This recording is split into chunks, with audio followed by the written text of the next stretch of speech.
قبلكم مستهم البأساء والضراء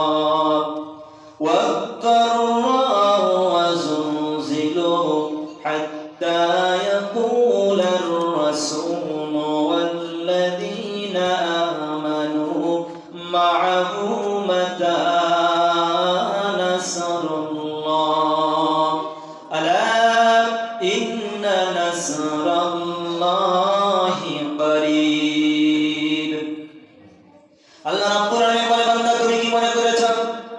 এমনিতেই জান্নাতে প্রবেশ করবে নাকি এমনিতেই জান্নাতে প্রবেশ করে ফেলবে তুমি মুমিন দাবি করছো ঈমানদার বলবে আব্দুর রহমান আব্দুর রহিম নাম তোমার মুসলমানের ঘরে জন্মগ্রহণ করেছো কুরবানি আসলে সুন্দর গরুর গোশত খাও আর তোমাকে মৃত্যুর পরে সাথে সাথে জান্নাত দিয়ে দেওয়া হবে এটা কি ভেবেছো আল্লাহ রাব্বুল আলামিন বলেন না তোমাকে পরীক্ষা করা হবে তোমাকে পরীক্ষা করা হবে যেমন ভাবে তোমার পূর্বে আগের নবী রাসূলদেরকে এবং তার উম্মতদেরকে যেমন ভাবে পরীক্ষা করা হয়েছিল তাদেরকে কেমন ভাবে পরীক্ষা করা হয়েছিল আল্লাহ রাব্বুল আলামিন তাদেরকে কিভাবে পরীক্ষা করেছে ঈমান আনার কারণে ইসলামের পথে থাকার কারণে দ্বীনের কথা বলার কারণে আল্লাহর রাসূলের কথা বলার কারণে আল্লাহর জমিন আল্লাহর দ্বীন প্রতিষ্ঠার কথা বলার কারণে তাদের একজন ঈমানদারকে ধরে এনে কোমর পর্যন্ত মাটির ভিতরে গাড়া হতো মাথার উপরে করাত রেখে গাছ যেমন ফেড়ে ফেলে একটাবার চিন্তা করে দেখে সেই ঈমানদারদেরকে মাথার উপরে করাত রেখে চিরে দুখণ্ডিত করে ফেলা হতো তারপরে ঈমান থেকে ইসলাম থেকে দ্বীন থেকে তাদেরকে একটু চুল পরিমাণ সরানো যেত না তাদের উপরে এর থেকে আরো নির্মম নির্যাতন করা হতো এরকমের নির্যাতন নিপীড়ন এরকমের বিপদ আপদ বালা মুসিবত তোমার উপরে আসেই নাই তুমি এরকম বিপদের সম্মুখীন হও নাই দ্বীনের থাকার কারণে ইসলামের পথে থাকার কারণে তোমাকে এরকম বিপদের সম্মুখীন হতে হয় নাই আর তুমি মনে করেছো এমনিতে জান্নাতে চলে যাবা এটা হবে না তাদের উপরে এমন নির্যাতন এসেছিল সহ্য করতে না পেরে তারা স্বয়ং নবী এবং তার উম্মতেরা বলতে বাধ্য হয়েছিল